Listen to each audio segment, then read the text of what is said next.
Alhamdulillahirabbil alamin. Alladzi baraka lana fi Rajab wa Sya'ban wa balighna Ramadan insyaallah. Asyhadu an la ilaha illallah wahdahu la syarika lah. Alladzi ja'ala Ramadana unzila fihi al-Qur'an hudan lin-nasi wa bayyinatin minal huda wal furqan. Wa ashhadu anna sayyidana wa nabiyyana Muhammadan abduhu wa rasuluh sayyidus saqalaini wa sayyidul insi wal jan. Wassalatu wassalamu ala sayyidina Muhammadin wa ala alihi wa ashabihi wa man tabi'ahu bisirri wal alam. Amma ba'd. Jamaah sekalian yang dimuliakan Allah Subhanahu wa taala. Kalau kita berbicara tentang Isra dan Mi'raj Nabi Muhammad sallallahu alaihi wasallam, meskipun kita sering dengar dari para mubaligh atau mungkin kita baca-baca sejarah di mana kita yang baca sendiri, kita yang teliti sendiri, tapi nggak ada bosannya kita kalau cerita dengan Isra dan Mi'raj Nabi besar Muhammad sallallahu alaihi wasallam. Satu peristiwa yang memang terjadi di luar kemampuan kita. Kejadian yang luar biasa, bukan kejadian biasa tapi luar biasa. Yang otak kita nggak mampu untuk menerima kepercayaan ini, benar atau tidak, kecuali dengan keimanan kita menerimanya. Dulu pada satu saat tuh Nabi lagi ngobrol dengan Ummu Hani, yang Nabi berangkat Isra itu dari rumahnya Ummu Hani. Setelah pagi-paginya cerita kepada Ummu Hani. Ummu Hani itu kan saudaranya Sayyidina Ali. Terus bagaimana kalau aku cerita apa yang aku lakukan tadi malam kepada masyarakat Arab sekitar itu? Kata Ummu Hani, jangan, nanti orang-orang mempertawakan acara ini. Sebab orang nggak mungkin percaya dengan satu peristiwa yang besar ini. Mereka orang-orang Arab nggak bakal percaya. Tapi kata Rasulullah, enggak, justru orang Arab harus tahu kisah ini. Lewatlah Abu Jahal. Sedang Nabi berbincang dengan Ummu Hani, lewat Abu Jahal mendengar percakapan itu. Kata Abu Jahal, iya benar Muhammad, aku akan menjadi fasilitatornya. Aku akan memfasilitasi yang mengumpulkan orang-orang Arab. Engkau diam aja di rumah, aku yang akan memanggil orang-orang Arab. Itu Abu Jahal ngomong begitu ada tujuan lain. Biar nanti Muhammad tuh biar malu, nanti orang-orang Arab tuh datang ke sini semua mendengarkan apa yang diceritakan oleh Nabi dan mereka tidak akan percaya, akhirnya malu dari Muhammad. Itu tujuan Abu Jahal. Bahwa dipanggil semua tuh orang-orang Arab tuh. Wah, banyak yang kumpul. Cerita Nabi dari awal sampai akhir. Blak ceritanya Isra Mi'raj, saya pagi ini sudah ada di tempat semula. Kan banyak orang nggak percaya tuh. Abu Jahal. Nah, disinilah Muhammad akan mendapat malu besar di depan orang-orang Arab. Tapi begitu sedang cerita, ada sahabat yang keluar dari ruangan itu. Terus keluar, kebetulan Abu Bakar lewat. Abu Bakar nggak tahu dalam acara itu. Lewatlah Abu Bakar. Abu Bakar ini.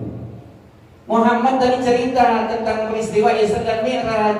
Kata dia nih, tadi malam dia mi'rajkan sampai langit ke-7, bahkan lewat langit ke-7. Pagi ini sudah ada di tempat semula. Sekarang bagaimana pendapat kamu? Percaya enggak peristiwa ini? Apa kata dia? Kata Abu Bakar tuh, kalau Nabi yang berbicara lebih jauh daripada ini, aku percaya. Mentah tuh yang tadinya orang itu kira-kira nggak percaya, Abu Bakar juga. Tapi mentah. Menurut bahasanya ini, kalau Nabi yang berbicara bahkan lebih jauh daripada itu cerita, aku percaya. Kata Abu Bakar. Langit kelima ada Nabi Harun, langit keenam ada Nabi Musa, langit ketujuh ada Nabi Ibrahim alaihissalam. Di antara tingkatan pertama sampai ketujuh ini ada dua Nabi yang sampai saat ini masih hidup. Ada 4 Nabi lagi yang masih hidup. 2 di langit, 2 lagi di bumi. Yang di bumi Nabi Khidir alaihissalam yang ada di laut, yang ada di bumi Nabi Ilyas alaihissalam. Tapi itu termasuk alam gaib, kita nggak bisa melihatnya kecuali pada orang-orang kekasih Allah yang memang Allah berikan kelebihan untuk bisa bertemu Nabi Khidir. Ada beberapa ulama-ulama yang termasuk yang tergolong aulia Allah, para wali bisa ketemu. Termasuk ulama-ulama Indonesia juga ada yang pernah bertemu dengan Nabi Khidir alaihissalam. Kalau kita ceritakan dalam riwayatnya, Mbah Maimun Jubair pernah ketemu, Mbah Hasyim Asy'ari pernah ketemu Nabi Khidir, Mbah Khalil Bangkalan pernah ketemu dengan Nabi Khidir. Terus Kiai Abdul Hamid Pasuruan pernah ketemu dengan Nabi Khidir. Guru Sekumpul pernah ketemu dengan Nabi Khidir. Dan masih banyak ulama-ulama yang tergolong para aulia Allah pernah bertemu dengan Nabi Khidir alaihissalam. Nabi Ilyas ada di bumi itu juga kita nggak pernah bertemu, karena itu termasuk alam gaib. Yang di langit ada Nabi Isa alaihissalam dan Nabi Idris alaihissalam. Nabi Isa suatu saat nanti akan turun ke dunia apabila ini dunia sudah dekat dengan kiamat. Dia akan membunuh Dajjal yang telah merusak tatanan kehidupan dunia ini. Turunlah Nabi Isa ke alam dunia untuk membunuh Dajjal. Karena tidak ada yang bisa membunuh Dajjal kecuali Nabi Isa alaihissalam pada waktunya nanti akan turun. Kita sekarang nggak bisa ketemu. Yang kedua yang ada di langit adalah Nabi Idris alaihissalam. Di dalam Al-Quran surat Maryam, wadkur bil kitabi Idrisa innahu kana siddiqan nabiyya wa rafa'nahu makanan 'aliyya. Allah menyebutkan kepada Nabi Muhammad, wadkur bil Idrisa, wadkur bil Idrisa nabiyyan shadiqan siddiqan nabiyya. Hei Muhammad, sebutkan riwayat Nabi Khidir, Nabi Idris yang ada di dalam Al-Quran. Ada apa tuh dalam kitab Al-Quran tentang riwayat Nabi Idris alaihissalam? Dia adalah siddiqan nabiyya, yang cinta kepada kebenaran dan juga menjadi nabi. Wa rafa'nahu makanan 'aliyya, Allah angkat tuh ke tempat yang tinggi, derajatnya diangkat. Satu qaul memang Nabi Idris sudah ada di surga. Qaul lain menyebutkan bolak-balik antara surga dan langit keempat. Kalau kita sempat dengan beberapa waktu yang singkat ini, coba kita lihat. Nabi Idris itu namanya Idris dari Darasa Yadrusu, banyak belajar. Dari kecil emang suka belajar. Ketika teman sebayanya itu bermain-main, Nabi Idris gak mau bermain. Dia lebih baik mengambil buku, ambil pulpen, duduk di atas bangku depan meja, nulis. Malaikat malakul maut jadi apa tuh? Penasaran kepada Nabi Idris. Seperti apa sih Nabi Idris? Jadi kawannya itu malakul maut. Kalau kita mah enggak ketemu dengan malakul maut, tapi Nabi Idris menjadi kawan. Malakul maut adalah malaikat alias malaikat Israel. Siapa yang mau ketemu dengan malaikat Israel? Enggak mau. Tapi Nabi Idris kawannya. Kawannya Nabi Idris adalah malaikat Israel, malakul maut. Minta izin kepada Allah, ya Allah, izinkan saya ingin ketemu dengan Nabi Idris. Seperti apa? Saya ingin tahu. Diizinkan oleh Allah. Datanglah ceritanya malakul maut dengan berubah menjadi keadaan seperti manusia. Nabi Idris nggak tahu kalau ini malakul maut datang. Dan pada waktu itu Nabi Idris sedang puasa setahun lalu. Malakul maut ada di tengah-tengah Nabi Idris alaihissalam. Begitu buka Nabi Idris, ditawari malaikat, silakan makan. Engkau juga makan. Ceritanya tamunya Nabi Idris, padahal malaikat nggak tahu kalau itu malaikat maut. Karena malaikat itu beda dengan kita. Nggak makan, nggak minum. Begitu ditawari, nggak makan, nggak minum. Sampai akhirnya menjelang subuh menjelang subuh kurang lebih ya jam 3 bangun sholat ibadah Nabi Idris tuh ibadah. Itu malaikat tetap aja duduk di sampingnya Nabi Idris tuh. Tetap aja duduk sampai kurang lebih 4 hari tuh nungguin Nabi Idris. Akhirnya penasaran juga tuh Nabi Idris, ini orang saya heran nih, nggak pergi-pergi ini. Supaya tidak bete, yuk ikut saya supaya tidak bete. Masa kita tuh tidak bosan, ayo ikut jalan-jalan. Tapi di tengah perjalanan tuh, jadi ada sifat-sifat yang aneh ya, malaikat dengan manusia beda. Ini kenapa nih orang berbeda dengan keadaan manusia biasa? Ikutin terus. Akhirnya ditanya oleh Nabi Idris, karena Tuhan lah bahasanya Tuhan. Sebenarnya engkau ini siapa sih? Ya, kelakuannya tidak seperti manusia. Manusia rupanya tapi kelakuannya tidak seperti manusia. Saya sebenarnya malakul maut. Wah, aku kaget. Malakul maut. Lalu kenapa ikutin saya? Lalu kenapa duduk saya sholat, saya ibadah, engkau nemenin saya, terus saya ajar, tapi kelakuan yang berbeda. Kenapa? Kalau begitu, kalau malakul maut berarti yang mencabut nyawa manusia secara dunia itu berarti engkau. Iya benar. Terus selama 4 hari kemarin nyabut nyawa di mana? Saya banyak nyabut nyawa selama 4 hari bersama engkau. Bagaimana caranya? Saya nyabut nyawa manusia itu bagaikan saya ngambil makanan hidangan di atas meja itu. Tinggal comot. Kayak begitu tuh malaikat tangannya panjang. Itu di atas meja makanan. Ini seperti itu aja tuh, tinggal comot. Pengen tempe ya, cabut nyawa si anak. Waduh, tongkol cabut. Kayak begitu aja. Jadi selama 4 hari bersama Nabi Idris itu ribuan nyawa yang dicabut oleh malakul maut. Untuk kita mencari cabut. Terus jalan. Karena sudah tahu bahwa itu malakul maut, akhirnya merendahkan diri Nabi Idris. Ada kemauan. Kalau gitu ya malakul maut, saya ada kemauan. Mau apa? Saya ingin mati. Ingin merasakan mati seperti apa sih? Saya nggak bisa begitu. Nyabut nyawa saya harus ada perintah dari Allah. Saya harus minta izin dulu kepada Allah. Silahkan minta izin kepada Allah. Izin Nabi malakul maut kepada Allah.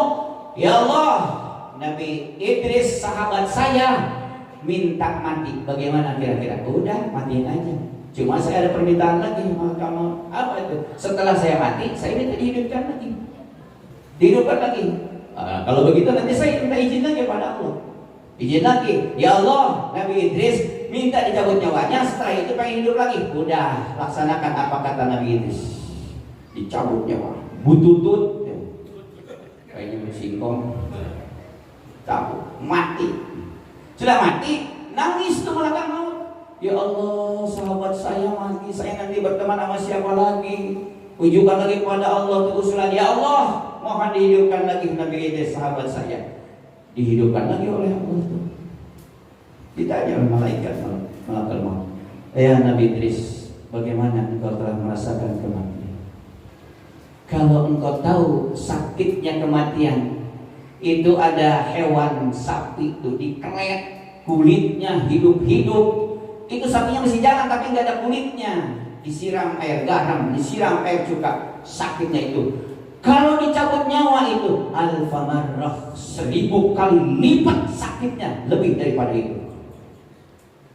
Kata malaikat maut, saya nggak pernah nyabut nyawa orang tuh seperti ini, seperti engkau. Engkau tuh belum seberapa.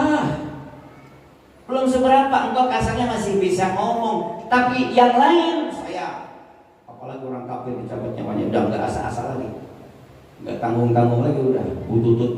Kalau orang muslim kan pelan-pelan butut sampai dengkul, berhenti dulu, istirahat dulu, terus lama lagi tuh dicabut lagi sampai paha, berhenti lagi. Makanya nih dipanggil saudara-saudaranya yang siapa tuh, tetangga, saudara, panggil dulu si anu lagi sekarang, udah kumpul semua saudara-saudaranya, ceng hardi, so malakul mautnya berhenti dulu. Tuh kalau sudah sampai pinggang nih, itu ke bawah udah mati dah.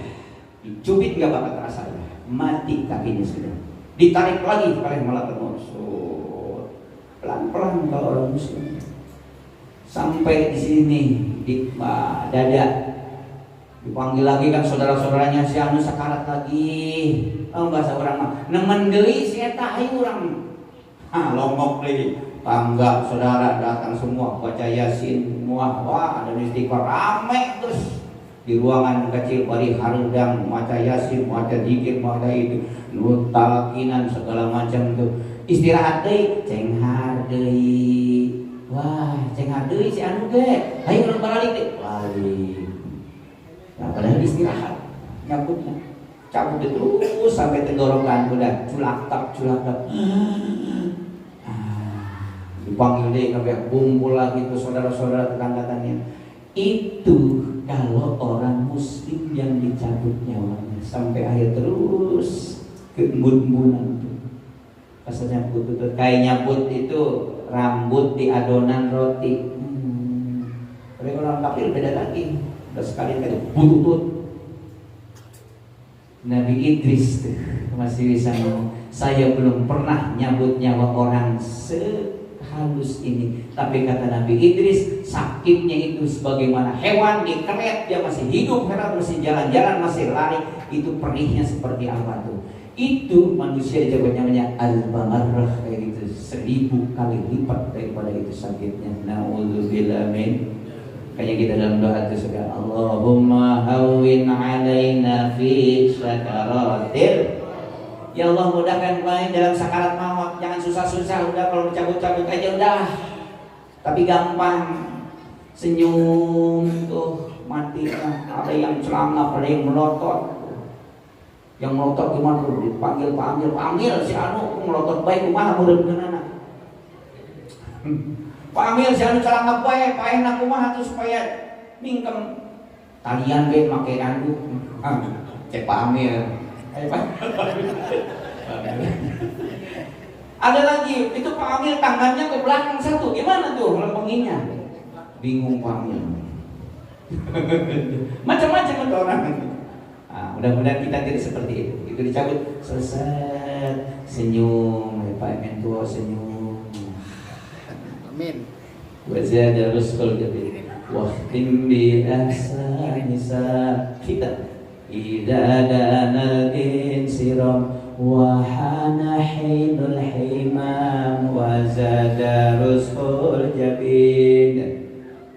Ide wahtim bi ahsani dzam idza danal insiram wa hana hinul himam wa zada rusul jabin. Itu kita berdoa pada Allah supaya kita mati dalam keadaan husnul khatimah. Tandanya orang husnul khatimah begitu dalam sakarat maut nih jidatnya keringatan. Keringatan jatuh, oh tanda rada baik. Wazada rizqul jadid. Ini dari jidat terus ke sini keringatan, itu tandanya husnul khatimah. Dalam salah satu tanda orang husnul khatimah. Ya, mudah-mudahan kita ketika sekarat tuh ini banyak keringatnya gitu ya. Ini basah mukanya, bukan keringat cuma siram. Kompres. Terus Nabi Idris alaihissalam mati udah, hidup lagi. Tapi ada kemauan lagi. Yang malakal maut, saya ada keperluan lagi. Orang apa lagi sekarang? Saya perlihatkan ke dalam neraka supaya saya lebih takut akan siksa neraka seperti apa. Oh, kalau begitu saya minta izin dulu kepada Allah. Minta izin malakal maut kepada Allah untuk memberikan petunjuk kepada Nabi Idris bagaimana dalam situasi kondisi dalam neraka. Diizinkan oleh Allah. Dibuka pintu neraka. Nabi Idris cuma nengol di pintunya. Astagfirullah, itu orang macam-macam disiksa-siksaan, ada yang macam-macam yang kita nggak bisa bayangin. Yang dulu kita pernah ngaji di musola tuh katanya ada ular sujaul akro gitu ya, ular yang gede tuh yang makanin dari dubur orang yang punya dosa tuh. Ada yang macam-macam, lidahnya panjang digunting, ada yang ibu-ibu susunya panjang digunting, ada yang dibelenggu pakai rantai segala macam. Itu api membakar badannya, bukan lagi gosong tapi hancur, berantakan, jadi lagi, berantakan lagi.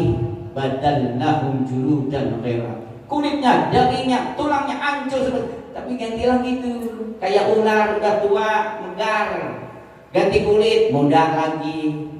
Ular kalau tua kan begitu, ditinggalkan kulit yang tua, yang lama, ganti muda lagi. Kalau kita bisa begitu mah megar aja kita ya. Saya udah tua nih, nah udah 70 tahun, megar, muda lagi, 17 tahun lagi, nikah lagi. Kalau kita enak begitu. Diperlihatkan, nggak sanggup, yaudah melangkah maut, saya nggak sanggup, tutuplah pintu neraka, tutup. Tapi saya ada permintaan lagi, apa lagi sekarang? Saya minta diperlihatkan surga supaya saya lebih banyak beramal lagi. Bagaimana situasi dalam keadaan surga? Saya minta izin lagi kepada Allah, kata malaikat maut, udah diizinkan. Dilihat pintu surga, begitu dibuka, begitu nikmat. Kalau kita di luar nih panas nih, ibaratnya di luar panas, masuk ruangan kantor, kena AC, enak kan? Wah, ini di luar panas, begitu dibuka pintu surga, macam-macam buah-buahan, makanan semua macam itu yang nggak ada di dunia ada di sana.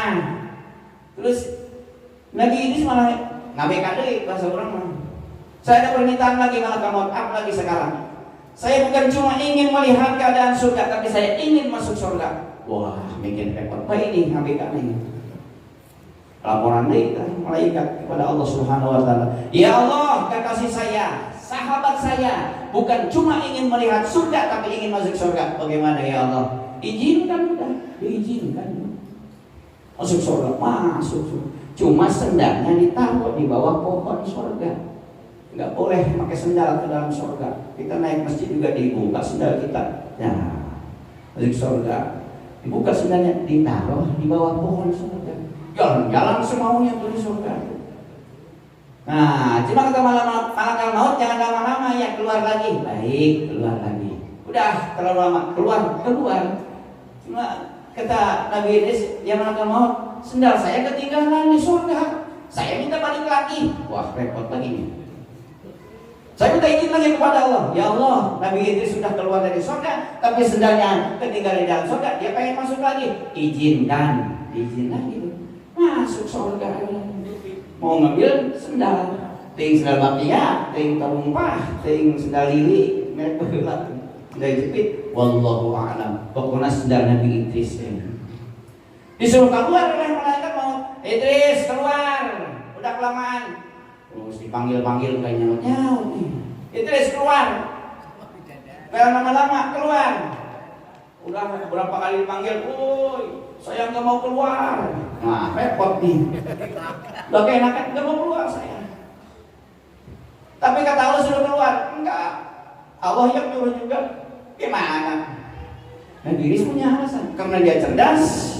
Kata Allah dalam Al-Quran, kullu nafsin dha'iqatul maut. Setiap jiwa akan mengalami kematian.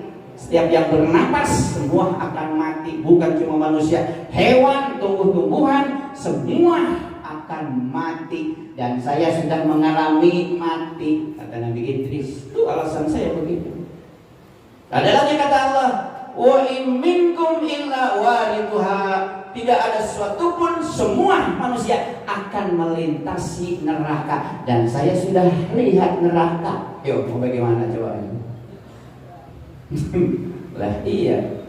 Nah, terus soal keluar kamu ke surga, kata Allah, wa ma minhum mukhrijin wa ma hum mukhrijina. Tidak ada orang yang di surga dikeluarkan. Saya tadi dari dunia, kemudian masuk surga. Yang sudah masuk surga, kata Allah, khalidina fiha, langgeng dalam surga. Makanya saya nggak mau keluar. Kalau Nabi Adam keluar ke surga, dia memang di surga dulunya, jadi keluar dalam dunia. Saya mah dari dunia, masuk ke surga. Kata Allah, khalidina fiha, langgeng dalam surga. Saya nggak mau keluar udah. Iya, kata malaikat maut. Aduh, repot ini. Tuh satu riwayat Nabi Idris itu adalah di surga tapi bolak-balik ke langit keempat. Mau ngapain langit keempat? Ibadah kepada Allah Subhanahu wa taala. Ketemu dengan Nabi pada waktu Mi'raj itu. Sedang ibadah kepada Allah tuh, kalah dengan malaikat tuh. Malaikat kalah dengan Nabi Idris yang ibadah terus, tiap hari diangkat amalnya, malam diangkat lagi sebanyak amalan manusia yang dalam dunia itu. Salutnya kita. Maka Allah dalam Al-Quran, tilka rusulu faddalna ba'dahum ala ba'din.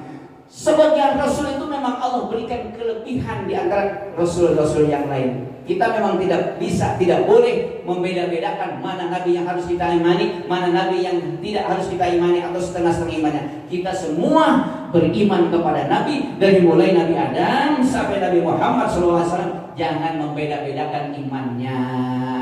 Tapi soal kelebihan pada fisik para nabi selain itu memang Allah berikan kelebihan masing-masing. Nabi Musa alaihissalam termasuk ulul azmi, tapi berguru kepada Nabi Khidir alaihissalam yang bukan ulul azmi. Tuh, Nabi Idris alaihissalam bukan ulul azmi, bukan apa, tapi bisa mengalahkan Nabi malakal maut. Allah berikan kelebihan di antara yang lain. Banyak makan kambingnya, akhirnya belajar melempar. Nabi Daud belajar melempar, ada pakai selepet, mencari orang selepet non, bandring ya. Sepet, buat mati serigala tuh. Lah ini Raja Jalut yang gede badannya, bukan cuma serigala, mati dilempar. Itu kelebihan. Salah satu kelebihannya dikasih apa, bisa melunakkan besi setebal apapun, diolah oleh tangan Nabi Daud. Gini. Apalagi Nabi kita, Nabi Muhammad SAW punya banyak mukjizat yang Nabi lain tidak punya, Nabi kita punya. Apa yang ada pada Nabi lain, di Nabi kita ada. Apa yang ada di Nabi kita, di Nabi lain tidak ada. Itulah Allah memberikan kelebihan. Faddalna ba'dahum ala ba'din. Kami, kata Allah, berikan sebahagian Rasul di atas sebahagian yang lain, kelebihan yang tidak dimiliki oleh salah satu Rasul yang lain, termasuk Nabi Idris alaihissalam. Begitu jamaah sekalian. Jadi kalau orang sudah masuk surga gak bisa keluar lagi, termasuk orang yang sudah masuk neraka juga, orang kafir gak bisa keluar lagi. Wa ma hum bi kharijina minha. Kalau orang kafir gak bisa keluar lagi dari neraka, tetap khalidina minha. Kecuali orang mukmin, orang asin, orang yang maksiat, orang Islam yang maksiat. Berarti kata Allah tidak ada satupun orang yang tidak melintasi neraka. Mampir dulu di neraka tuh, sebanyak apa dosanya tuh dilebur dulu, udah habis dosanya baru naik ke surga. Ada yang temannya masuk surga tanpa hisab, langsung pleng ada di surga. Ada yang punya dosa tapi dimaafkan oleh Allah. Ada yang banyak banget dosanya, diibaratkan gunung yang gede, lebih gede dosa dia, cuma dia ada di hatinya mengucapkan dua kalimat saja, illa anna ghairu annahum yashhaduna an la ilaha illallah wa anna muhammadar rasulullah adkhilhumul jannata birahmat. Masuk surga dengan rahmat Allah Subhanahu wa taala. Di neraka berapa lama tergantung dosanya berapa banyak. Setelah itu dimasukkan, diangkat dari neraka, dimasukkan ke dalam surga Allah Subhanahu wa taala. Mudah-mudahan kita semua begitu, amin ya robbal. Amin. Ada orang tergolong kita, orang yang masuk surga tanpa hisab, tanpa hitungan amal, tanpa timbangan amal, udah kayak buruk kan.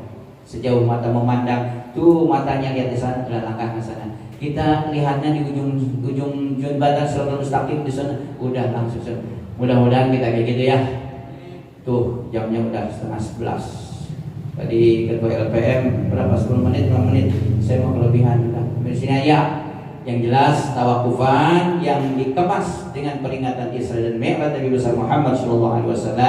Ambil hikmahnya bahwa dunia ini adalah sudah setua seperti apa yang disaksikan oleh Nabi dalam peristiwa Isra Mi'raj.